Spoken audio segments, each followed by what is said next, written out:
Assalamu alaikum students. In this video we will discuss chapter 8 which is related to offenses and penalties. Dear students, आज के इस chapter के अंदर हम offences और पेनल्टीज़ को डिटेल के साथ डिस्कस करेंगे। ये चैप्टर थोड़ा सा लेंथी है तो आपने सब्र के साथ हौसले के साथ इसको बर्दाश्त करने की कोशिश करनी है और इसको जो है वो नोट करना है, इसकी चीज़ों को अंडरस्टैंड करना है। तो ये सेक्शन 48 से स्टार्ट होता है जो कि ऑफेंसेस और पेनल्टीज़ की इसकी हेडिंग है। ऑफेंसेस का आपको पता है कि ऑफेंसेस जो हैं वो किसी भी जुर्म को ऑफेंस कहते हैं, ठीक है, कि कोई भी आपने इलीगल एक्टिविटी की है या फिर किसी भी एक्ट के किसी सेक्शन को वायलेट किया है तो उसको क्या कहते हैं जी, ऑफेंस कहते हैं, जुर्म कहते हैं। और पेनल्टीज़ उस ऑफेंस के अगेंस्ट जो आपके ऊपर सज़ा डिफ़ाइन की जाती है उस सज़ा को पेनल्टी कहते हैं। अब ये पेनल्टी जो है इन फॉर्म ऑफ फाइन भी हो सकती है, इन फॉर्म ऑफ आपको इम्प्रिजनमेंट भी हो सकती है, ठीक है। तो ये डिफरेंट किस्म की नेचर्स होती हैं पेनल्टीज़ की, तो वो सारी हम देखेंगे इस चैप्टर के अंदर के कौन कौन से ऑफेंसेस हैं और उनकी कौन कौन सी सज़ाएं हैं। सबसेक्शन 1 है, if a person commits any offence described in column 2 of the table below shall, in addition to and not in derogation of any punishment to which he may be liable under any other law, be liable to the penalty mentioned against that offence in columns 3। अच्छा, ये एक table है जी। इस table में column 2 जो है वो offences के रिलेटेड है। इस पूरे कॉलम के अंदर ऑफेंसेस लिखे हुए होंगे और पेनल्टीज़ उस ऑफेंस के सामने उस जो कॉलम है उसके अंदर उस ऑफेंस की जितनी भी सज़ा है वो लिखी होगी, ठीक है जी। और इसके बाद सेक्शन 4 है, इसके अंदर कुछ रेलेवेंट, हर ऑफेंस के रेलेवेंट आर्टिकल्स या सेक्शंस लिखे होंगे जिनको याद करना ज़रूरी नहीं है, बस उसको आप एज आ देख सकते हैं, ठीक है जी। तो ये दो चीज़ें इंपॉर्टेंट हैं, इनको हम डिटेल से पढ़ेंगे। अब यहाँ पे एक चीज़ सबसेक्शन 1 में बताई गई है कि ऑफेंसेस जो हैं वो टेबल 2 में हैं और उनकी पेनल्टीज़ टेबल 3 में हैं। लेकिन एक उन्होंने बात की है कि in addition to and not in derogation of any punishment to which he may be liable, मतलब किसी बंदे को अगर किसी और लॉ के तहत कोई पनिशमेंट हुई है तो उस पनिशमेंट, वो तो उस लॉ के तहत उसको पनिशमेंट मिलेगी और उसके इन एडिशन टू, मतलब ये वाली जो पनिशमेंट्स हैं, ये जो पेनल्टीज़ हैं, ये एडिशनल होंगी। फॉर एग्जांपल, कोई बंदा अगर फ्रॉड करता है, ठीक है, तो फ्रॉड की जो सज़ा पाकिस्तान पीनल कोड के अंदर डिफ़ाइन है और उसके मुताबिक उसको जो सज़ा मिलनी है, एक तो वो मिलनी है, और दूसरा अगर वो सर्विसेज, जो टैक्सेबल सर्विसेज के मामले में कोई फ्रॉड करता है तो एक तो वो फ्रॉड की जर्नल सज़ा उसको मिल सकती है अगर उसका केस उधर चला गया, और अगर उसने ये टैक्स के रिलेटेड फ्रॉड किया था तो इस टैक्स के रिलेटेड जो उसकी सज़ा है वो भी उसको मिलेगी। मतलब ये कि जो भी ऑफेंसेस आप करेंगे उस ऑफेंस की एक जर्नल सज़ा होगी, वो अगर आपका केस उस जर्नल सज़ा की तरफ चला गया तो वो आपको मिल रही है। तो इसका मतलब ये नहीं है कि जो सज़ा इस चैप्टर के अंदर या इस एक्ट के अंदर बयान की गई है वो आपको नहीं मिलेगी, ये सज़ा भी आपको मिलेगी और वो भी मिलेगी, ठीक है जी। ये बात उन्होंने सब सेक्शन 1 के अंदर की है। उसके बाद सब सेक्शन 2 की बात करते हैं। The sections referred to in column 4 of the said table shall be deemed to be meant for the illustrative purpose। वही मैंने बताया कि जो सेक्शन 4 है, ये वाला जो कॉलम है, ये कोई इतना इम्पॉर्टेंट नहीं है, ये इलस्ट्रेटिव पर्पस के लिए है। इसके अगेंस्ट जो ऑफेंसेस के अगेंस्ट कुछ रेलेवेंट सेक्शंस हैं उनके हवाले दिए हुए हैं इस कॉलम के अंदर। And corresponding offence described in column 2 may fall and be prosecuted under other sections of this act as well, ठीक है जी। वो sections बताए गए हैं उसके तहत भी उनकी जो है वो केस सुना जा सकता है। अब चलते हैं जी इसका जो पहला ऑफेंस है उसकी तरफ। ये है जी फर्स्ट सीरियल नंबर, मतलब ऑफेंस नंबर 1। और ऑफेंस क्या है जी? Any person who is required to apply for registration under this act fails to make an application for the registration before providing any taxable service. अब पहला offence क्या है कि कोई बंदा है, उसने टैक्सेबल सर्विसेज देना शुरू कर दी हैं, और उसने टैक्सेबल सर्विसेज देना शुरू कर दी हैं, और उसने ये शुरू करने से पहले उस पर ज़रूरी था कि वो एप्लीकेशन देता और ख़ुद को क्या करवाता, रजिस्टर करवाता पंजाब रेवेन्यू अथॉरिटी के अंडर। लेकिन अगर उसने टैक्सेबल सर्विसेज देना स्टार्ट भी कर दी हैं और ख़ुद को एप्लीकेशन दे के रजिस्टर भी नहीं करवाया, तो ऐसा अगर उसने कोई काम किया है तो ऐसी सूरत में उसने एक ऑफेंस कमिट किया है और उस ऑफेंस के रिलेटेड उसको फिर सज़ा मिलेगी। तो इन सिंपल वर्ड्स कि कोई भी टैक्सेबल सर्विसेज के स्टार्ट करने से पहले अगर आप अपनी रजिस्ट्रेशन नहीं करवाते और रजिस्ट्रेशन के लिए एप्लीकेशन नहीं देते, तो इसका मतलब है कि आपने एक जुर्म किया है और आपको सज़ा मिलेगी। अब इस जुर्म की सज़ा क्या है? Such person shall be liable to pay a penalty of 50,000। तो एक इसकी जो मिनिमम पेनल्टी है वो 50,000 50,000 रुपये, और 5% of the amount of the tax he would have been liable to pay and have been registered whichever is higher. अच्छा, यहाँ पे एक चीज़ उन्होंने बताई है, एक जो पनिशमेंट्स, ये जो पेनल्टीज़ हैं, इसमें दो चीज़ें बताई जाती हैं, एक मिनिमम पनिशमेंट और एक मैक्सिमम पनिशमेंट। अब इसकी मिनिमम पनिशमेंट कितनी है जी? 50,000। कि अगर कोई बंदा खुद को रजिस्टर नहीं करवाता और टैक्सेबल सर्विसेज देना स्टार्ट कर देता है तो 50,000 रुपये मिनिमम उस पर जो है फ़ाइन लगेगा ही लगेगा। ठीक है। अब मैक्सिमम कितनी हो सकती है वो उन्होंने बताया कि 5% ऑफ द टैक्स। उसको पहले नंबर पर ये कंसीडर किया जाएगा कि अगर वो रजिस्टर्ड होता तो उस पर कितना टैक्स लगता। ठीक है। फॉर एग्जांपल उसने एक महीने के लिए सर्विसेज देता रहा और उस महीने के अंदर for example 20 lakh rupees 20 lakh रुपए उसका टैक्स उसने कलेक्ट कर लिया। ठीक है जी। तो अगर उसका जो 20 लाख रुपए टैक्स है उसका 5% देखा जाए तो वो तकरीबन 1 लाख बनता है। तो अगर 5% 20 लाख का 1 लाख बना, इसका मतलब है ये 50,000 से ज़्यादा है। तो अगर जो 5% है वो टोटल टैक्स से ज़्यादा बने तो वो लेंगे, अदरवाइज़ 50,000 लेंगे। अब ये थोड़ा सा कॉम्प्लिकेटेड था, इसको दोबारा समझ लें कि अगर कोई इस तरह का जुर्म करता है तो उसके ऊपर 50,000 पेनल्टी तो फिक्स है और ये मिनिमम है, इतनी उस पर लगनी है। दूसरी बात ये है कि अगर फॉर एग्जांपल उस पे जो है वो 20,000 उसने क्या किया, एक महीने के अंदर टैक्स उस पे लगना था अगर वो रजिस्टर्ड होता, लेकिन वो रजिस्टर्ड ही नहीं है और 20 लाख रुपए जो टैक्स है वो उसने इवेड किया है, उससे बच गया है। ठीक है। पहली बात तो ये है कि उसने वो 20 लाख रुपए टैक्स भी अभी गवर्नमेंट को देना है और उसके ऊपर एडिशनल पेनल्टी है 5%। उस 20 लाख का 5% एडिशनल भी उसने देना है। अब 20 लाख का 5% 1 लाख होता है। अगर वो 1 लाख बन रहा है, मतलब 50,000 से अबाव बन रहा है, तो फिर उसने 1 लाख देना है 5%। ठीक है। अगर वो फॉर एग्जांपल 1 लाख ना बन रहा होता और 40,000 बन रहा होता तो फिर उसने कितना देना था? 50,000 रुपये।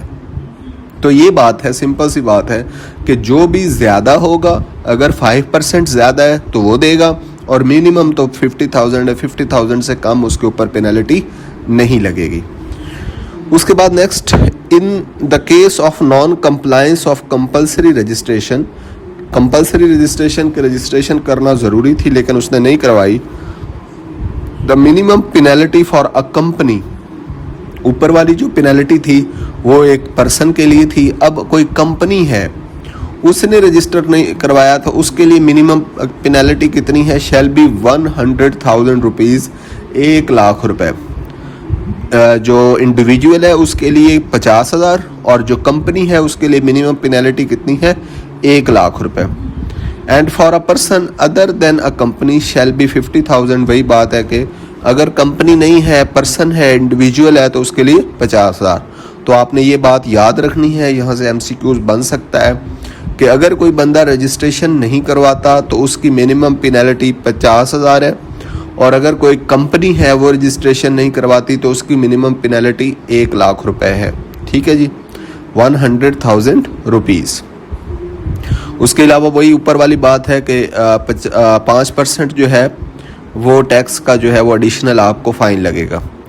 If such person who is required to get himself registered under this act fails to get registered within 90 days of providing taxable services. अब उसको टैक्सेबल सर्विसेज प्रोवाइड करते करते 3 महीने गुजर गए, 90 डेज गुजर गए, 3 महीने 90 दिन गुजर गए हैं। ठीक है जी। He shall be further liable upon conviction by a special judge। अब उसका केस जो है वो स्पेशल जज के अंडर चलेगा, तो imprisonment for a term which may extend to 1 year. अब उसको वो जो स्पेशल जज है वो उसका केस चलाएगा, उसकी बात सुनेगा, हेयरिंग होगी, सारा ट्रायल होगा। उसके बाद जज के पास ये पावर है कि वो उसको 1 साल तक की क्या दे सकता है जी, जेल के अंदर सज़ा दे सकता है, इम्प्रिजनमेंट, उसको कैद किया जा सकता है। ठीक है जी। Or with fine which may extend to the amount of the tax he would have been liable to pay had he been registered or with both. मतलब ये कि अब ये जज साहब जो हैं वो उसका ट्रायल करेंगे, उसकी बात सुनेंगे, और वो उनको जो जिस बंदे ने रजिस्ट्रेशन नहीं करवाई और करवानी चाहिए थी उसको 1 साल के लिए सज़ा दे सकते हैं, 1 साल तक, मतलब 6 महीने, 8 महीने, 9 महीने, 12 महीने। तो इतने वो एक उसके पास पावर है स्पेशल जज के पास कि वो इतने महीनों तक सज़ा दे सकता है, कैद की सज़ा। उसके अलावा जो टैक्स बनता है अगर वो रजिस्टर्ड होता, फॉर एग्जांपल 3 महीनों में उसका टैक्स कितना बन गया जी, 50 लाख बन गया। ठीक है जी। उस 50 लाख के ऊपर और एडिशनल कोई भी पेनल्टी, फॉर एग्जांपल 5 लाख लगा देता है, 20 लाख लगा देता है, तो ये स्पेशल जज के पास पावर है कि उस 50 लाख तो उसने देना ही देना है जो टैक्स उस पर लगना था। उसके अलावा कुछ एडिशनल पेनल्टी भी उसके ऊपर लगाई जा सकती है। ठीक है जी। उसके बाद ऑफेंस नंबर 2 की तरफ चलते हैं। Where any person fails to furnish a return within the due date. दूसरा ऑफेंस क्या है? पहला ऑफेंस सिंपल था कि कोई बंदा जो है वो टैक्सेबल सर्विसेज देनी स्टार्ट कर दी लेकिन उसने रजिस्ट्रेशन नहीं करवाई। अब दूसरा क्या है कि जहाँ पे एक बंदा जो है वो अपने गोशवारे ही नहीं जमा करवाता।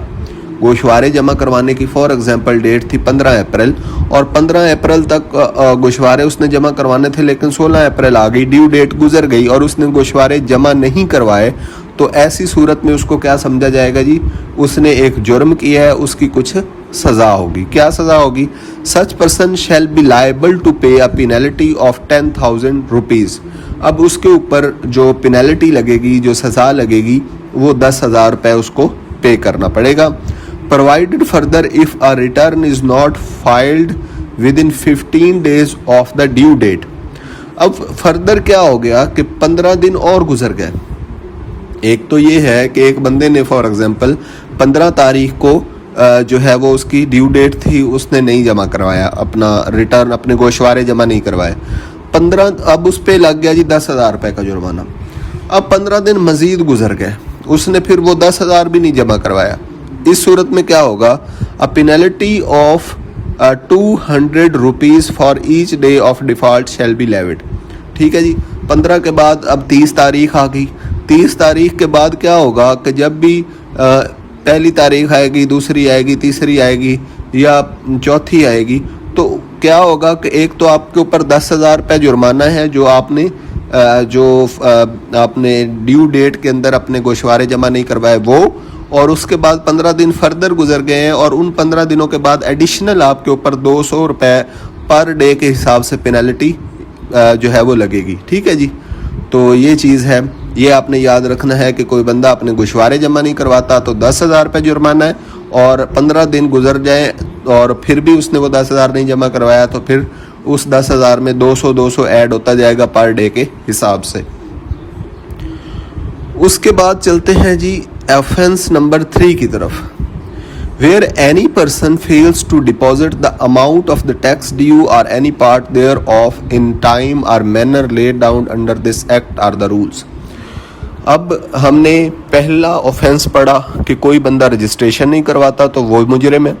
दूसरा, अगर कोई बंदा अपनी ड्यू डेट के अंदर गोशवारे जमा नहीं करवाता तो वो मुजरिम है। अब तीसरी बात यह है कि उन गोशवारों के अगेंस्ट जितने भी पैसे जमा करवाने थे, वो जो टैक्स अमाउंट है वो आपके पास है, वो आपने जमा करवानी थी और आपने वो ड्यू डेट के अंदर जमा नहीं करवाई फुल अमाउंट, या उसका कुछ हिस्सा अगर जमा नहीं करवाया, फिर भी आप क्या हैं जी, मुजरिम हैं। ठीक है जी। अब ऐसे जुर्म की सज़ा क्या है? Such person shall be liable to pay a penalty of 10,000 rupees. अब ऐसा बंदा भी क्या है जी, वही 10,000 रुपये क्या करेगा? एक तो पहली बात तो यह है कि उसके ऊपर 10,000 रुपये जुर्माना लग गया, ड्यू डेट गुजरी, 10,000 रुपये का उसके ऊपर ठप्पा लग गया जी, 10,000 रुपये जुर्माना आपने देना है।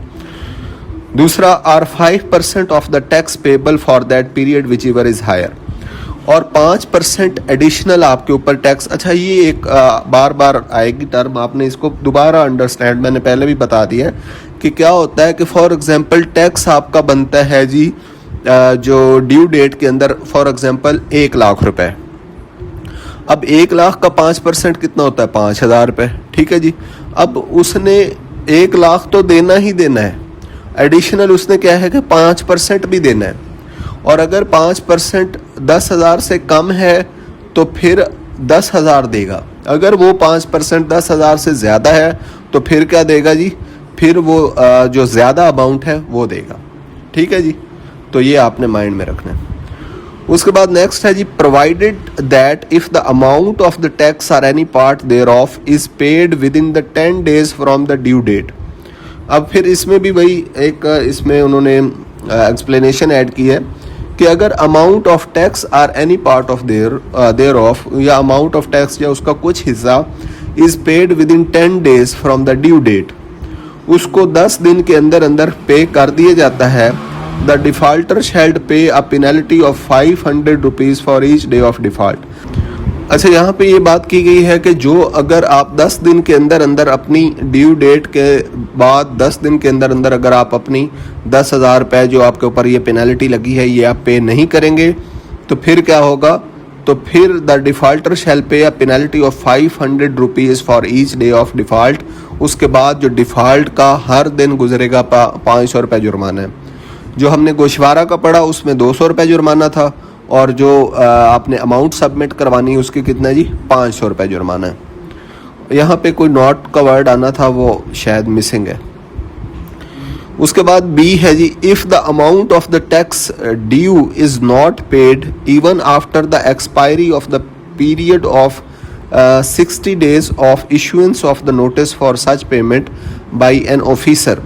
अगर ऑफिसर ने क्या किया कि जो 60 days हैं, 2 महीने गुजर गए और ऑफिसर साहब ने उसको नोटिस भी भेजा कि भाईजान 2 महीने गुजर गए हैं, और आपने क्या है कि 1 महीना बाद भी नोटिस भेज सकता है, 2 महीने के बाद भी, और वो कहेगा कि भाई आपका अभी तक जो है पैसे जमा आपने नहीं करवाए। ठीक है, नोटिस भी आ गया, और वो नोटिस किसने दिया है जी? Not below the rank of assistant commissioner. Assistant commissioner साहब नोटिस आ गया।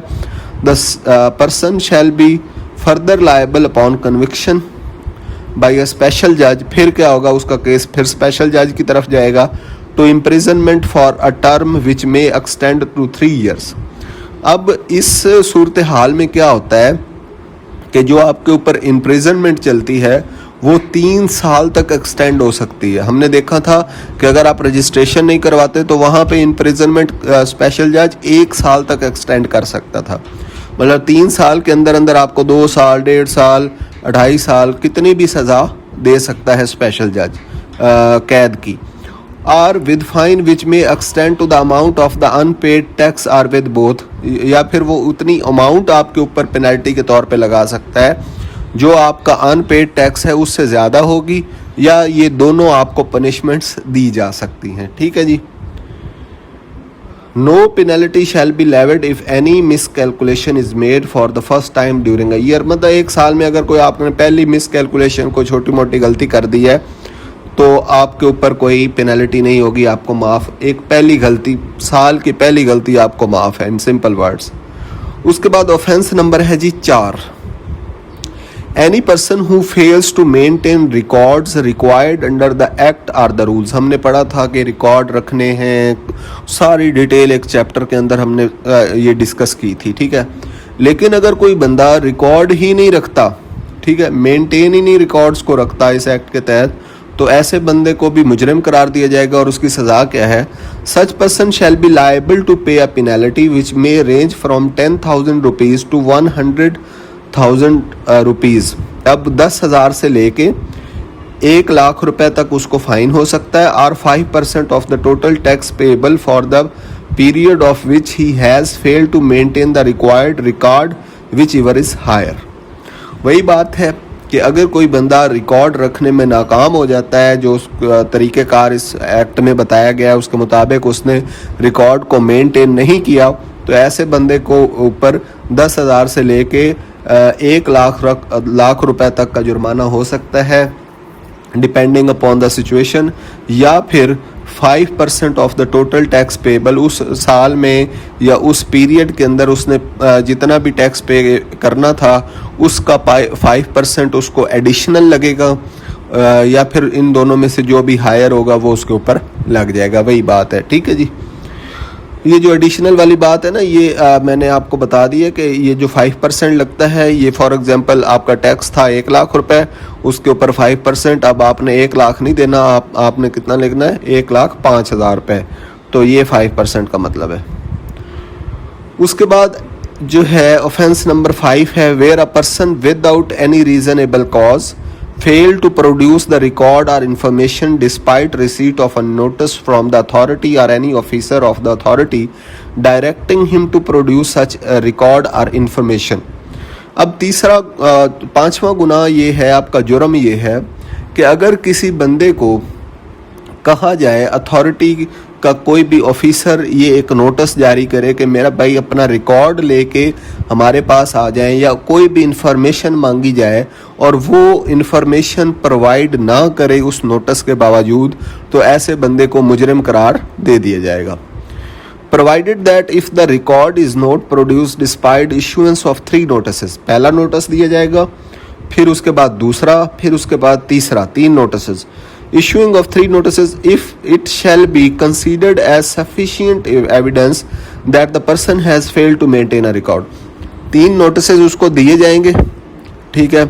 अब उन 3 नोटिसेज में अगर उसने रिकॉर्ड जो है वो प्रोड्यूस नहीं किया, ऑफिसर को प्रोवाइड नहीं किया, तो फिर क्या होगा कि ये समझ लिया जाएगा, कंसीडर कर लिया जाएगा कि उसने रिकॉर्ड रखा ही नहीं हुआ, उसके पास रिकॉर्ड है ही नहीं, ठीक है जी।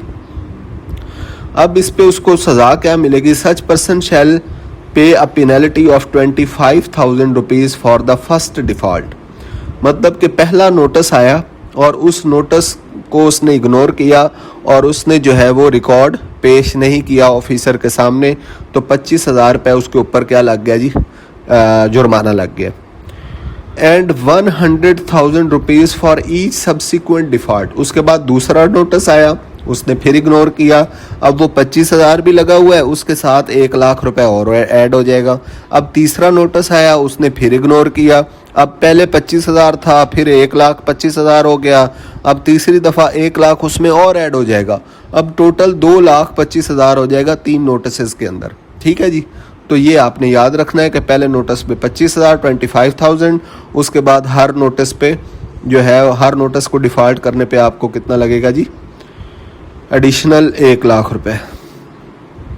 ऑफेंस नंबर 6 है, any person who knowingly or fraudulently, कोई पर्सन जानबूझ के या फ्रॉड करने की नीयत से submit a false or forge document to any officer of the authority. मतलब किसी ऑफिसर ने कहा कि भाईजान रिकॉर्ड लेके आ जाएं ऑफिस में, अब वो रिकॉर्ड जानबूझ के या फ्रॉड करने के लिए कोई गलत रिकॉर्ड लेके आ गया या कोई ऐसे डॉक्यूमेंट्स लेके आ गया जिसके अंदर फॉर्ज्ड थे, जो गड़बड़ हुई थी, ठीक है, और वो उसने ऑफिसर को जमा करवा दी है, तो ऐसी सूरत में वो क्या है जी?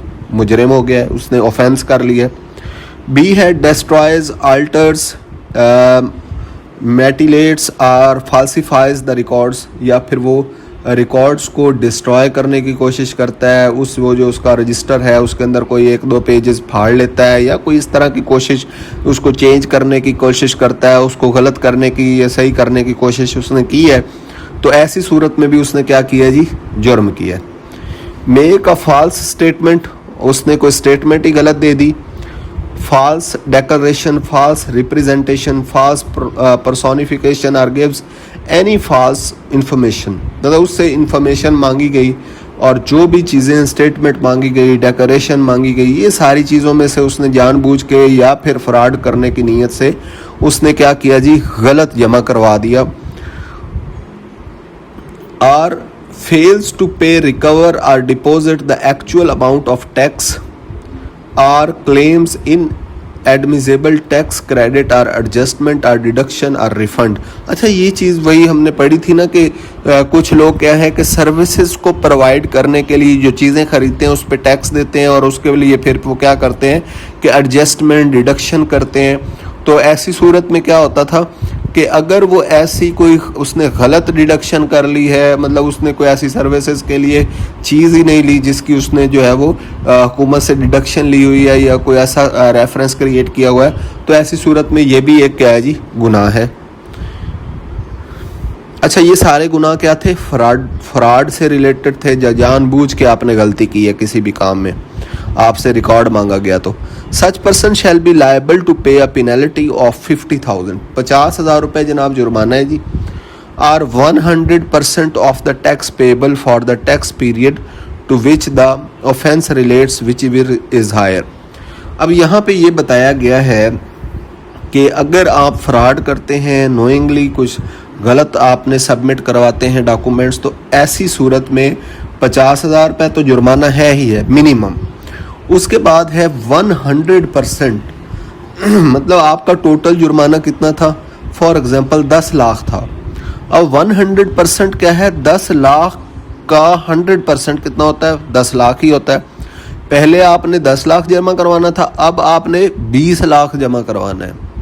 मतलब ये कि जो 10 लाख ओरिजिनल आपका टैक्स है वो तो आपने पेएबल टैक्स जमा करवाना ही करवाना है, उसके ऊपर 100% एडिशनल भी आपको लग सकता है अगर आप ये काम करते हैं। तो ये एक स्ट्रिक्ट सज़ा है। 50,000 मिनिमम है और 100% ऑफ द पेएबल टैक्स, जितना भी आपका टैक्स पेएबल है उसका 100% जो है वो आपको एक्स्ट्रा भी पे करना पड़ सकता है। इनमें जो इन दोनों में से विच एवर इज़ हायर वो आप पे कर देंगे, ठीक है जी। Such person shall further be liable upon conviction by a special जज, उसका फर्दर जो है वो स्पेशल जज केस सुनेगा। To imprisonment for a term which may extend to 5 years. अब ये देखा है आपने, आहिस्ता आहिस्ता क्या होता जा रहा है कि सज़ाएँ बढ़ती जा रही हैं। 1 साल से शुरू हुई, फिर 3 साल, फिर अब जो है वो 5 साल, ठीक है जी। तो स्पेशल जज उसका केस सुनने के बाद उसको अप टू 5 ईयर उसको जो है वो जेल में डाल सकता है। और with fine which may extend to amount equal to the tax payable for the tax period to which the offence relates or with both. या फिर उसको वो क्या कर सकता है कि ऑफेंस जो उसने किया है उसकी जो जितना टैक्स बनता था उस टैक्स पीरियड में, उससे कुछ एक्स्ट्रा टैक्स उसके ऊपर भी लगा सकता है, या वो इम्प्रिजनमेंट और टैक्स दोनों मिला जुला के उसके ऊपर जो है वो, ये स्पेशल जज के पास पावर है कि उसके ऊपर पेनल्टी लगा सकता है। उसके बाद नेक्स्ट है जी 7th नंबर वाला offence, where any person who denies or obstructs the access of an authorized officer to the business premises, registered office or any other place where the records are kept or otherwise refuses access to the accounts or records। अब हमने पढ़ा था कि government जो है वो एक अदद अपना अथोराइज्ड ऑफिसर जो है वो लॉन्च करती है, जिसने जो बिजनेस प्रेमिसेस होती हैं जहाँ पे रिकॉर्ड पड़े होते हैं या रजिस्टर्ड ऑफिस है वहाँ पे भी रिकॉर्ड पड़े होते हैं, उनको वो चेक कर सकता है अथोराइज्ड ऑफिसर, उसके पास ये पावर होती है। और अगर वो चेक करने जाए और आगे से जो वहाँ का जो बंदा है उस प्रेमिसेस का जो फॉर एग्जांपल उसको हैंडल कर रहा है या मैनेजर है, वो उस बंदे को एक्सेस ही नहीं देता, उसको उस प्रेमिसेस में जाने ही नहीं देता, उसकी ड्यूटी परफॉर्म नहीं करने देता, तो ऐसी सूरत में क्या होगा कि उसने क्या किया है जी, जुर्म किया है और उसके ऊपर पेनल्टी क्या है, या फिर access to the accounts or records, जो अकाउंट्स या रिकॉर्ड्स की एक्सेस नहीं करता, मतलब प्रेमिसेस में वो जाने दे और आगे जाके कहे कि मैंने जनाब रिकॉर्ड आपको नहीं दिखाने या अकाउंट मैं नहीं चेक करवाता, तो ऐसी सूरत में क्या होगा उसका। अब उसका इलाज क्या है कि such person shall be liable to pay a penalty of 25,000 rupees or 100% of the tax payable for the tax period to which the offence relates, whichever is higher। अब आपने याद रखना है कि ऐसे बंदे के ऊपर पहले नंबर तो मिनिमम जो है वो 25,000 रुपये उसके ऊपर पेनल्टी लग गई है, या फिर उसके ऊपर 100% of the tax payable for the tax period, उस टैक्स पीरियड के अंदर उसने जितना टैक्स पे करना था उस टैक्स का 100% उसके ऊपर एडिशनल एज अ पेनल्टी लगाया जा सकता है। जो भी हायर होगा, अगर 25,000 हायर है तो 25,000 पेनल्टी, मतलब मिनिमम पेनल्टी 25,000 है, और अगर 100% जो टैक्स का है वो हायर है तो वो उसके ऊपर एज अ पेनल्टी लगा दिया जाएगा।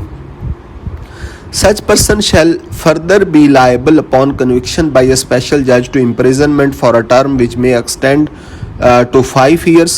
तो ऐसा बंदा जो है उसके स्पेशल जज के उसके ऊपर अगर कन्विक्शन करता है, उस वो कसूरवार होता है, तो स्पेशल जज उसको 5 imprisonment for a term which may extend to 5 year, 5 year तक की सज़ा उसको स्पेशल जज जो है वो कैद की दे सकता है। और with a fine which may extend to an amount equal to the tax payable for the tax period to which the offence relates or both. तो उसके अलावा वो जो उसकी टैक्स उसने उस टैक्स पीरियड के अंदर देना था उतनी अमाउंट एक्स्ट्रा भी लगा सकता है या उससे ज़्यादा भी लगा सकता है। ये जब स्पेशल जज साहब के ऊपर डिपेंड करता है एज अ पेनल्टी, वो ये क्या है कि उसके ऊपर फाइन लगा सकता है। उसके बाद नेक्स्ट है जी, where any person commits causes to commit or attempts to commit tax fraud. अब कोई भी बंदा कोशिश करता है या फिर कोई बंदा वजह बनता है इस चीज़ की कि टैक्स का फ्रॉड किया जाए, ठीक है, और abets or connives in the commission of tax fraud, या फिर टैक्स फ्रॉड करने में किसी की मदद शदद कर देता है या उसके सामने टैक्स फ्रॉड हो रहा था वो चुप कर गया, equal to 25,000 rupees or more. मतलब ये है कि कोई भी बंदा 25,000 रुपये का टैक्स फ्रॉड कर रहा था और आपने खुद कर लिया या फिर आपने उस टैक्स फ्रॉड करने की किसी को मशवरा दे दिया, या फिर आपने वो टैक्स फ्रॉड जो 25,000 का है वो करने में किसी को मदद की है, या फिर आपके सामने हो रहा था और आप चुप कर गए, तो इन सारी सूरत हाल में आप क्या है जी, मुजरिम है। और इसकी सज़ा क्या है, such person shall be liable to pay a penalty of up to 500,000 rupees, 5 lakh रुपए सज़ा है जी, पेनल्टी है, but not less than 25,000 rupees. Maximum 5 lakh रुपए है और 25,000 रुपये से कम नहीं आप दे सकते उसको पेनल्टी। और 100% ऑफ द टैक्स पेबल, या फिर 100% जो है वो आप टैक्स पेबल एडिशनल लगा सकते हैं for the tax period to which the offence relates whichever is higher. मतलब जिस पीरियड के अंदर उसका टैक्स फॉर एग्जांपल 10 लाख बन रहा था तो उसका 10 लाख का 100% एक्स्ट्रा भी उससे लिया जा सकता है एज अ पेनल्टी। जो भी हायर होगा इन तीनों में से वो उससे रिकवर कर सकते हैं। Such person shall further be liable upon conviction by a special जज, वही स्पेशल जज अगर उसको मुजरिम करार दे दे, to imprisonment for a term which may extend to 5 years, 5 साल की जनाब कैद है, और with fine which may extend to an amount equal to tax payable, और एक्सटेंड कर सकती है उस अमाउंट से जो टैक्स आपने जो एक टैक्स पीरियड के अंदर देना था, to which the offences relates or with both. ये दोनों भी आपको सज़ाएं मिल सकती हैं, इम्प्रिजनमेंट के भी, या फिर आपको जो है वो जज अपने हिसाब से एक सज़ा भी दे सकता है। उसके बाद नेक्स्ट है जी, where any person violates any embargo placed on providing of services or tampers a seal placed by an officer of the authority. यहाँ पे ये बात की गई है कि फॉर एग्जांपल एक आप जो है वो टैक्सेबल सर्विसेज दे रहे थे और गवर्नमेंट ने ऐलान कर दिया कि आज के बाद 15 दिन के लिए आपने टैक्सेबल सर्विसेज ये वाली नहीं देनी, एम्बार्गो आपने क्या लगा दिया, उसके ऊपर पाबंदी लग गई है। आप फिर भी उसको क्या कर रहे हैं, उस पाबंदी को वायलेट कर रहे हैं, तो ऐसी सूरत में आप मुजरिम हैं, या फिर कोई ऑफिसर जो अथॉरिटी का था वो आपकी जो प्रेमिसेस है, आपका जो ऑफिस है, आपका जो वर्किंग की बिल्डिंग है उसको सील करके गया है और आपने उस सील को हटा के फिर भी बिल्डिंग खोल ली है ताले शाले तोड़ के, तो ऐसी सूरत में भी आपने क्या किया जी, जुर्म किया। अब इसकी सज़ा क्या है? Such person shall be liable to pay a penalty of 100,000 rupees. 100,000 rupees जनाब 1,00,000 रुपए की जुर्माना है, equal to the amount of the tax sought to be recovered whichever is higher, या फिर जितना टैक्स आपसे रिकवर करना है उस टैक्स के बराबर, मतलब एडिशनल आपसे जो है वो रकम ली जा सकती है। Such person shall further be liable upon conviction by A special जज। स्पेशल जज के सामने पेश करके उसके ऊपर मुकदमा चला के और उसको कन्विक्ट करके उसको मुजरिम करार दे के उसको जो है वो इम्प्रिजनमेंट कैद हो सकती है for a term which may extend to 1 year. 1 साल की उसको जनाब कैद हो सकती है। Are with fine which may extend to amount equal to the amount of the tax sought to be recovered, or with both. या फिर उसके ऊपर क्या है जी, जितना उससे जो टैक्स लेना था उसके बराबर जो है वो उसको क्या किया जा सकता है, उसके बराबर उससे एडिशनल पेनल्टी के तौर पे टैक्स और भी लिया जा सकता है, या फिर ये दोनों सज़ाएं जो हैं वो स्पेशल जज साहब लगा सकते हैं। स्पेशल जज के पास हमेशा ये पावर होती है कि वो इनमें से एक या इनमें से दोनों सज़ाएं दे सकता है। अच्छा, होता ये है कि ये 1 ईयर तक इसकी मैक्सिमम है ना इम्प्रिजनमेंट। अगर कोई बंदे किसी को स्पेशल जज साहब 1 ईयर की बजाय 6 महीने करते हैं और इधर से जो दूसरा पैसे वाला पेनल्टी है वो फिर बढ़ा दी जाती है। अगर इधर से अगर 1 साल कर दिया तो पैसे वाली पेनल्टी हो सकता है कम कर दें, तो इस तरह की एडजस्टमेंट्स जज साहब कर सकते हैं। उसके बाद नेक्स्ट है जी 10, where any person obstruct any officer or authority in the performance of his official duties under this act or the rules. कोई भी बंदा कोशिश करता है किसी भी ऑफिसर जो वो अपने ड्यूटीज़ परफॉर्म कर रहा है उसको रोकने की कोशिश करता है, मतलब ऑफिशियल ड्यूटीज़ को ऑब्स्ट्रक्ट करने की कोई कोशिश करे, कोई भी बंदा हो रोकने की कोशिश करे, आगे आ जाए, कोई एहतजाज करना शुरू कर दे, कोई इस तरह का मॉब लेके आ जाए, तो उसके ऊपर उसने क्या किया जी, जुर्म किया, और उसकी सज़ा क्या है? Such person shall be liable to pay a penalty of 100,000। अब इसके ऊपर जनाब 1,00,000 रुपए तो पहले उसको लग जाएगा। Rupees or 100% of the tax payable for the tax period to which the offence relates whichever is higher, या फिर जिस टैक्स पीरियड में उसका टैक्स बन रहा था उस टैक्स का 100% एडिशनल उससे लिया जाएगा, जो भी हायर हो। अगर 1,00,000 ज़्यादा है तो 1,00,000, अगर उसका 100% ज़्यादा हो तो 100%। Such person shall be further liable upon conviction by a special जज to imprisonment for a term which may extend to 1 year. 1 साल तक जो है वो जज साहब उसको अपॉन कन्विक्शन जो है वो सज़ा दे सकते हैं। और with a fine not exceeding 50,000 rupees or both, या फिर फ़ाइन जो है वो 50,000 से ज़्यादा नहीं होना चाहिए, मतलब 50,000 से कम फ़ाइन भी लगा सकते हैं जज साहब, और उसको जो है वो 1 साल की सज़ा भी दे सकते हैं।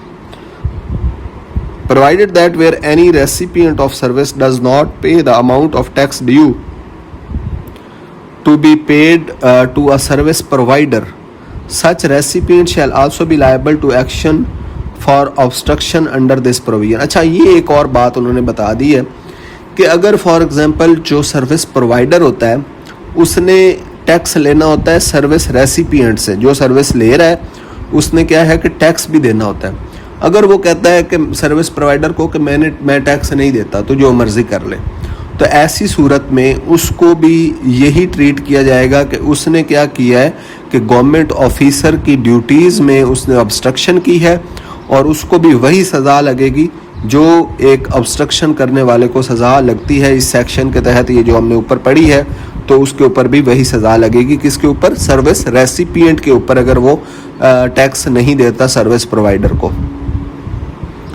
उसके बाद 11 है जी, where any person who fails to fulfil any of the conditions limitations और रिस्ट्रिक्शंस। जहाँ पे कोई भी पर्सन जो है conditions, limitations or restrictions prescribed in a notification issued under any of the provision of the act or rules। मतलब इस act के अंदर जितने भी रूल्स हैं, सेक्शंस हैं, उनकी जितनी भी कंडीशंस, लिमिटेशंस या रिस्ट्रिक्शंस हैं, उनको कोई बंदा फुलफिल नहीं करता, फॉलो नहीं करता, तो ऐसा बंदा क्या है जी, मुजरिम है। और उसकी सज़ा such person shall be liable to pay a penalty of 10,000 rupees, 10,000 रुपये उसके ऊपर जुर्माना, और 5% of the amount of the tax involved, और जितना भी टैक्स इन्वॉल्व्ड है उसका 5% जो है वो उससे लिया जा सकता है। विच एवर इज़ हायर, इन दोनों में से जो चीज़ ज़्यादा होगी वो उससे ले ली जाएगी। तो ये एक जनरल रूल है।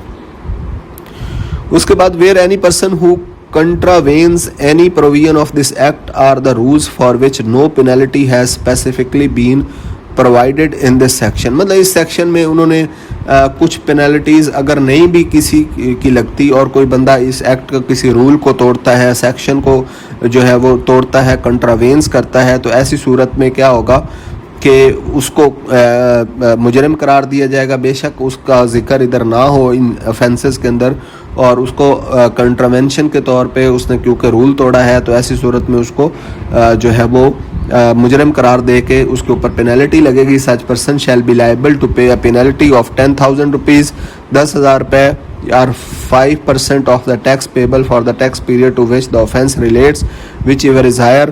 या फिर उसने 5% जो है वो जिस टैक्स पीरियड के अंदर उसने वो जुर्म किया होगा, उस टैक्स पीरियड के जितना भी टैक्स था उसका 5% उसके ऊपर लग सकता है। इन दोनों में से जो चीज़ अगर 10,000 ज़्यादा है तो ये लग जाएगा, अगर ये 5% ज़्यादा है तो ये लग जाएगा जी। Where any person repeats an offence for which a penalty is provided under this act। अगर कोई बंदा जो है एक दफ़ा उसने ऑफेंस किया फिर दूसरी दफ़ा भी कर देता है, ठीक है जी, जो ऊपर हमने सारे पेनल्टीज़ वाले ऑफेंसेस पढ़े हैं, एक दफ़ा करने के बाद उसके ऊपर जुर्माना लगा, फिर उसने दोबारा कर दिया, ऐसी सूरत में such person shall be liable to pay twice the amount of penalty. फिर वो क्या करेगा, उसने दुगना, क्योंकि उसने जुर्म दुगना किया है तो उसके ऊपर पेनल्टी भी दुगनी लगेगी। Provided under the act for the said offence, उस एक्ट के ऑफेंस के मुताबिक उसके ऊपर डबल पेनल्टी, डबल जुर्माना है। उसके बाद है 14 वेयर एनी पर्सन नोइंगली, जहाँ पे कोई भी पर्सन जो है जानबूझ के and without lawful authority gains access to और attempts to gain access to the computerised system. अब ये जो अथॉरिटी का कंप्यूटराइज्ड सिस्टम है, और उस कंप्यूटराइज्ड सिस्टम के अंदर जितने भी अथॉरिटी के रिकॉर्ड्स हैं वो पड़े हुए हैं, और उन कंप्यूटराइज्ड सिस्टम की क्या करता है कि उसको एक्सेस ही नहीं है, और वो क्या करता है जानबूझ के क्या करता है, विदाउट लॉफुल अथॉरिटी, उसको एक्सेस भी नहीं दी गई किसी अथॉरिटी ने, और वो उन कंप्यूटर्स पे आके बैठ जाता है और उसकी छेड़खानी शुरू कर देता है, तो ऐसी सूरत में उसको क्या है, मुजरिम करार दिया जाता है। बी है unauthorisedly uses or discloses or publishes or otherwise disseminates information obtained from the computerized system।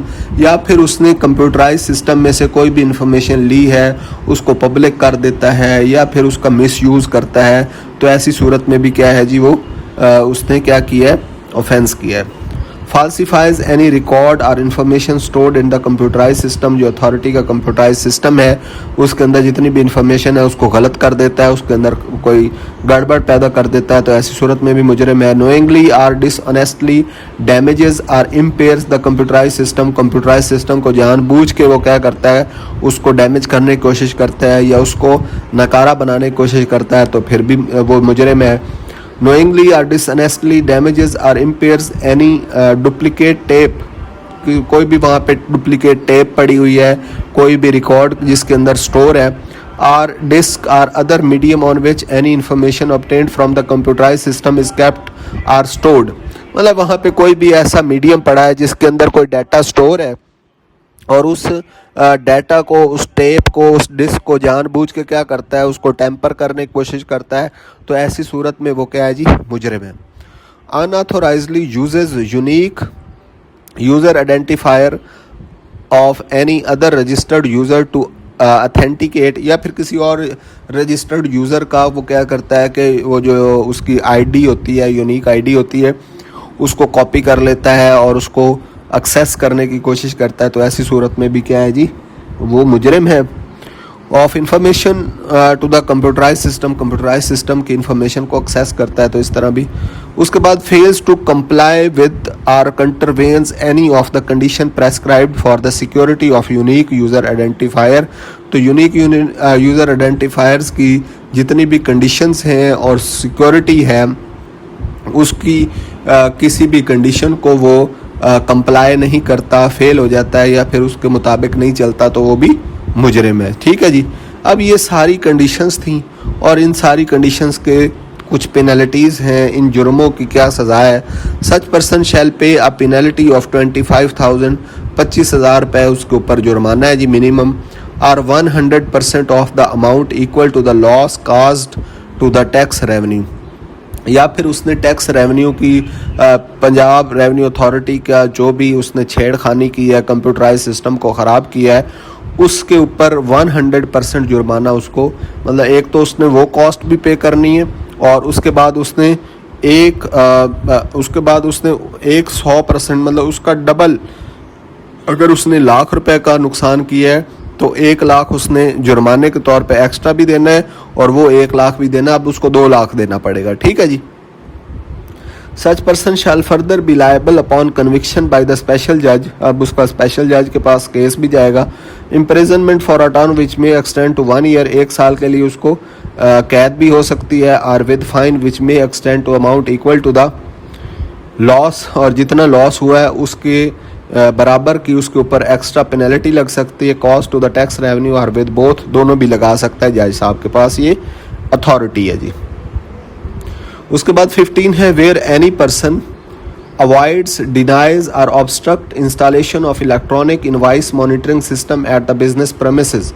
मतलब ये हमने पढ़ा था कि इलेक्ट्रॉनिक अथॉरिटी के पास ये पावर है कि वो जो है वो बता सकती है कि ये फ़लाँ इलेक्ट्रॉनिक इनवॉइसिंग सिस्टम जो है वो आप अपने प्रेमिसेस, अपने बिजनेस के अंदर लगाएं, और कोई बंदा अगर नहीं लगाता फिर क्या होगा कि वो मुजरिम है। इलेक्ट्रॉनिक इनवॉइस मॉनिटरिंग सिस्टम नहीं लगाता है एट द बिजनेस प्रेमिसेस, तो वो मुजरिम है।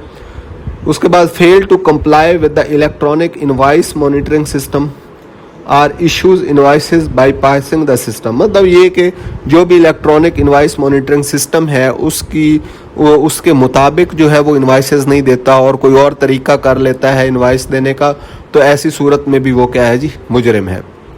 तो पहली चीज़ क्या थी कि अथॉरिटी ने जो भी इलेक्ट्रॉनिक सिस्टम दिया है उसके मुताबिक आपने इनवॉइस देनी है, और अगर आप नहीं देते तो आपने जुर्म किया है, और दूसरा अगर आप कोई और तरीका बाईपास कर लेते हैं तो वो भी आपने जुर्म किया। Such person shall be liable to pay a penalty of up to 100,000 rupees. ऐसा बंदा क्या करेगा कि 1 लाख रुपए की उसके ऊपर पेनल्टी है, जुर्म है, but not less than 25,000 rupees, minimum 25,000 रुपये है। In case of 3 acts of commission or omissions, तो अगर वो इस तरह के 3 एक्ट करता है, मतलब 3 दफ़ा उसने इनवाइसेस जो हैं वो क्या है कि इलेक्ट्रॉनिक सिस्टम के थ्रू नहीं दी, या उसको 3 दफ़ा कहा गया कि आप इलेक्ट्रॉनिक जो है वो इनवाइस मॉनिटरिंग सिस्टम इंस्टॉल करें, उसने नहीं किया, तो ऐसी सूरत में क्या होगा, the business premises of such person may further be liable to be sealed. उसकी बिजनेस प्रेमिसेस को सील किया जा सकता है for a period which may extend to 1 month. 1 महीने के लिए उसकी बिजनेस प्रेमिसेस को सील भी किया जा सकता है। उसके बाद नेक्स्ट है where any person causes intentional damage और intervention in the electronic invoice monitoring system. ये इलेक्ट्रॉनिक इनवाइस मॉनिटरिंग सिस्टम जो है ये गवर्नमेंट का सिस्टम है जो कि बिजनेस प्रेमिसेस के ऊपर लगा होगा, उधर लगा होगा, ताकि जिसके थ्रू गवर्नमेंट जो है वो अपने डाटा जो है वो कलेक्ट करती है। अगर कोई बंदा जानबूझ के उसको डैमेज करने की कोशिश करता है तो भी वो मुजरिम है। Impedes or obstruct transmission of invoice data to the authority, या फिर वहाँ पे कोई ऐसी जुगाड़ लगाता है जिसके थ्रू वो जो उनका इलेक्ट्रॉनिक इनवाइस मॉनिटरिंग सिस्टम है वो अपना डाटा प्रॉपरली अथॉरिटी तक नहीं पहुंचा सकता, तो ऐसी सूरत में भी वो मुजरिम है। और उसकी सज़ा क्या है, such person shall be liable to pay a penalty of 100,000 rupees, 1 lakh रुपए जुर्माना है जी, for each act of commission. जो भी उसने एक्ट किया उसके ऊपर, हर एक्ट के ऊपर कितना है जी, 1 लाख। इन case of 3 acts of such commission, अगर वो इस तरह के 3 जो है वो कमीशन एक्ट करता है, 3 जुर्म करता है, 3 दफ़ा ऐसा काम करता है, the business premises of such person shall be liable to be sealed, ऐसी बिजनेस प्रेमिसेस को सील भी किया जा सकता है for period which may extend to 1 month and such person shall further be liable upon conviction by a special जज।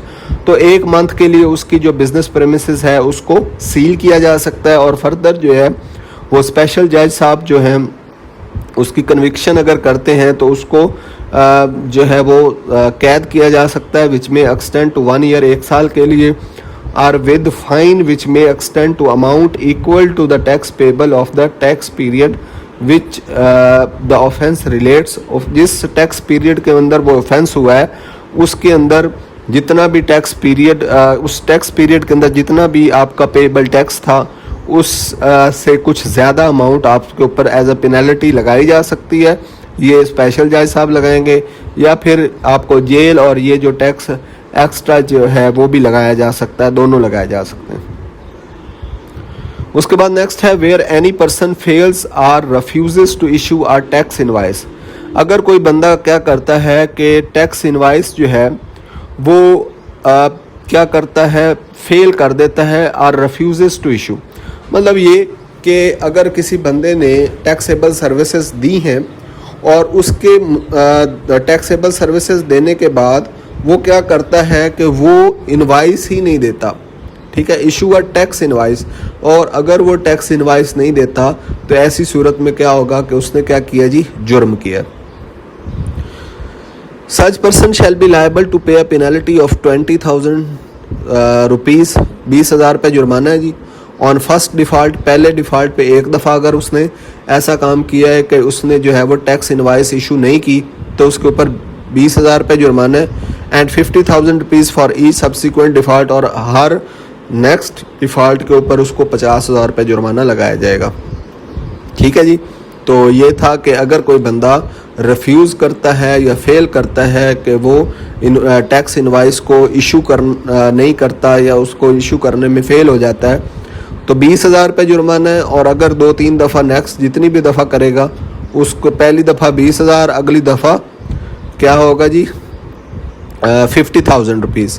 इन case of 3 act of such defaults, अगर वो 3 दफ़ा ऐसा कर लेता है, the business premises shall be liable to be sealed, उसकी business premises seal भी की जा सकती है for a period which may extend to 1 month, 1 महीने के लिए उसकी बिजनेस प्रेमिसेस, उसका जो बिजनेस है उसको सील भी किया जा सकता है। उसके बाद 3 दफ़ा अगर वो करेगा तो फिर ये सील वाला ऑप्शन आएगा। Where any person fails to intimate any change in particulars of registration including the particulars relating to the business address, business bank account, changes in the taxable economic activity etc।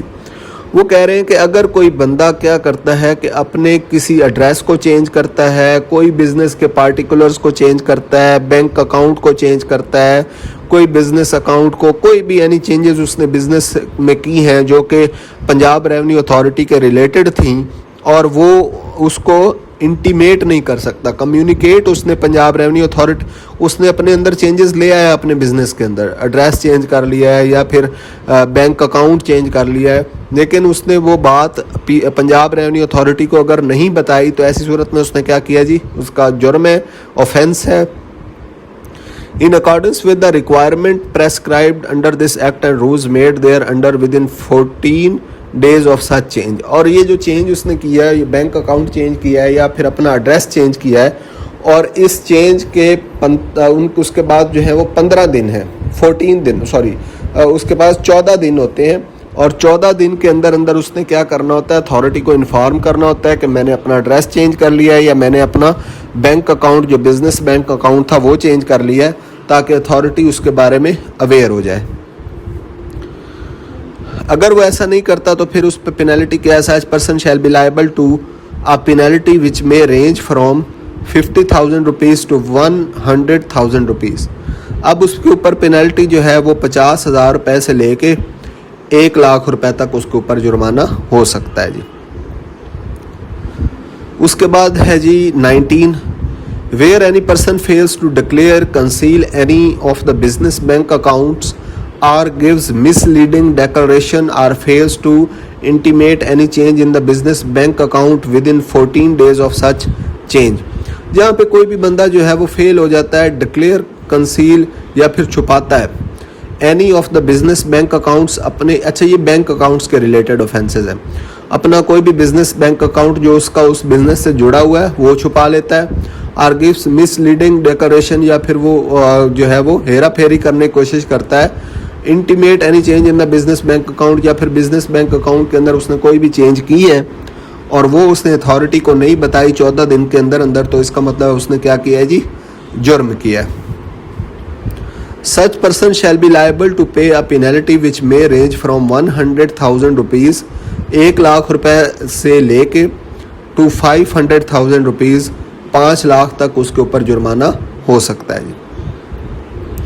उसके बाद next है where any person either avoids, defies, fails to comply with electronic invoicing, जहाँ पे कोई भी person जो है वो अवॉइड करे, डिफाइज उसको जो है वो इनकार कर दे, या फिर fail to comply with the electronic invoicing system, जो इलेक्ट्रॉनिक इनवाइसिंग सिस्टम है उसके मुताबिक अगर वो इनवाइसेस नहीं कर रहा, ठीक है, या फिर वो उसको इनकार ही कर देता है, फेल कर देता है, और issue invoices bypassing the electronic invoicing system, और इलेक्ट्रॉनिक इनवाइसिंग सिस्टम के अलावा वो इनवाइसेस देता है, तो ऐसी सूरत में उसके ऊपर such person shall be liable to pay a penalty of up to 100,000 rupees, 1 lakh रुपए जुर्माना है जी, but not less than 25,000 rupees, मतलब 25,000 से लेके 1 लाख के दरमियान उसके ऊपर जुर्माना हो सकता है।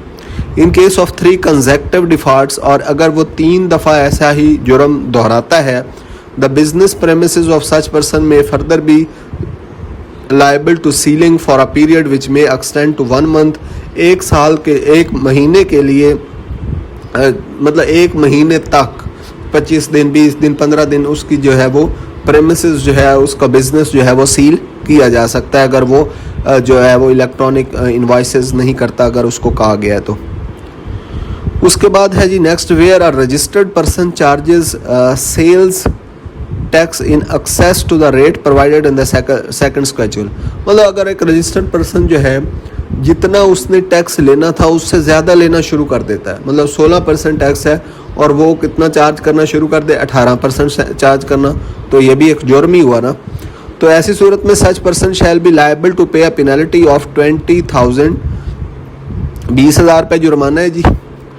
ऑन फर्स्ट डिफ़ॉल्ट, एक दफ़ा उसने ऐसा काम किया तो उसके ऊपर 20,000, and 50,000 rupees for E subsequent default, और उसके बाद उसने जितने भी इस तरह के काम किए हैं, डिफ़ॉल्ट किए हैं, उसके ऊपर नेक्स्ट जो है उसके ऊपर 50,000 रुपये लगेगा। पहला 20,000 और उसके बाद 50,000। Provided that in case of 3 defaults, total 3 defaults उसने किए, the business premises of such person में बी लायबल टू सीलिंग, अब उसकी जो बिजनेस प्रेमिसेस है उसको सील भी किया जा सकता है for a period which may extend to 1 month, 1 month के लिए उसकी जो बिजनेस प्रेमिसेस है 1 मंथ के अंदर अंदर किसी भी 15 दिन या 20 दिन या 25 दिन के लिए उसकी प्रेमिसेस को भी सील किया जा सकता है, अगर उसने 3 ही दफ़ा इस एक ऑफेंस को रिपीट किया है तो इस सूरत में।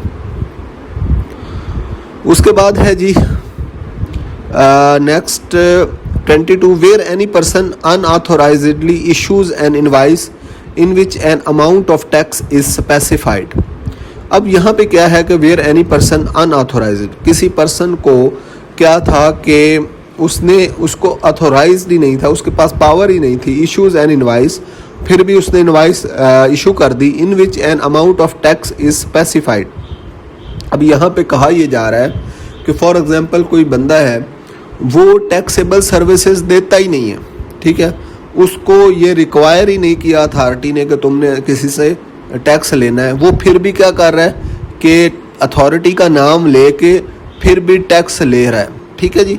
अनऑथोराइज्ड पर्सन है, वो ऐसे इनवाइसेस इशू कर रहा है जिसके अंदर टैक्स लिखा हुआ है, लेकिन वो टैक्स लेने के उसको जो है वो इजाज़त नहीं थी, तो such person shall be liable to pay a penalty of 10,000 rupees per invoice, हर इनवाइस पर 10,000 रुपये उसको जुर्माना है, और 5% of the amount of the tax involve which is very higher, या फिर 5% जो टैक्स इन्वॉल्व है उसका वो कर सकता है जी जुर्माना।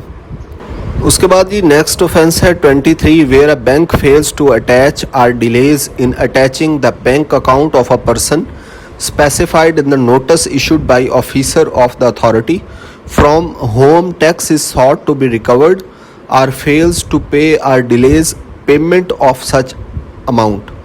अब यहाँ पे ये कहा जा रहा है कि जो बैंक है अगर वो बैंक अटैच नहीं करता या फिर डिले कर देता है attaching of a person account specified in the notice issued by the officer of the authority. अब क्या है कि एक अथॉरिटी के ऑफिसर ने एक नोटिस इशू किया बैंक को कि इस बंदे का जो बैंक अकाउंट है उसको अटैच कर दिया जाए अथॉरिटी के साथ, या फिर उसने अटैच ही नहीं किया या फिर डिले कर रहा है, जो डेट दी गई थी उससे डिले कर दिया।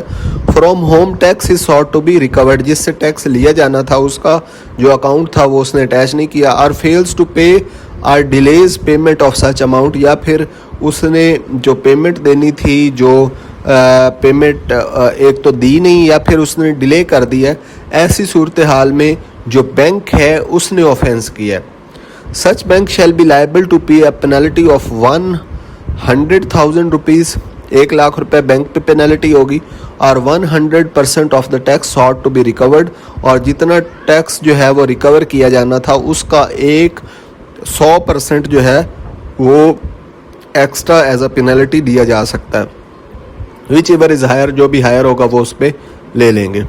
The concern manager or the officer in charge of such bank shall further be liable, तो इस बैंक का जो कंसर्न मैनेजर है या इंचार्ज है उसके ऊपर ये जिम्मेदारी फर्दर लगेगी। Upon conviction by a special जज उसकी कन्विक्शन करेगा। The imprisonment which may extend to 1 year, उसको 1 साल की जो है वो कैद भी हो सकती है। और with fine which may extend to an amount equal to the amount of tax sought to be recovered with both, उसको 1 साल की सज़ा भी हो सकती है 1 साल तक, या फिर उसके ऊपर वो जो इक्वल अमाउंट है जितनी भी अमाउंट रिकवर होनी थी उस अमाउंट के बराबर या उससे ज़्यादा का जो है वो उससे एज अ पेनल्टी भी ली जा सकती है।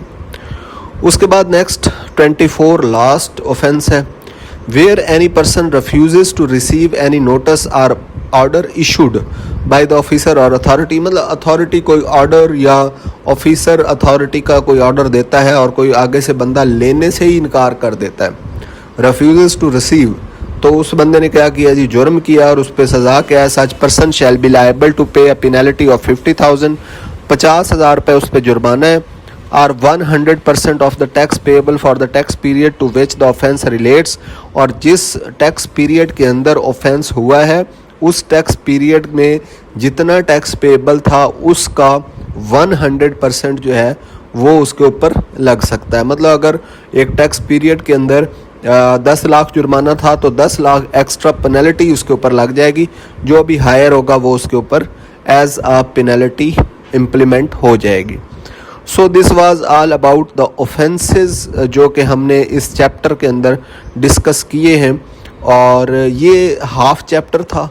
इसका नेक्स्ट जो पार्ट है वो हम नेक्स्ट वीडियो के अंदर डिस्कस करेंगे इसी चैप्टर का।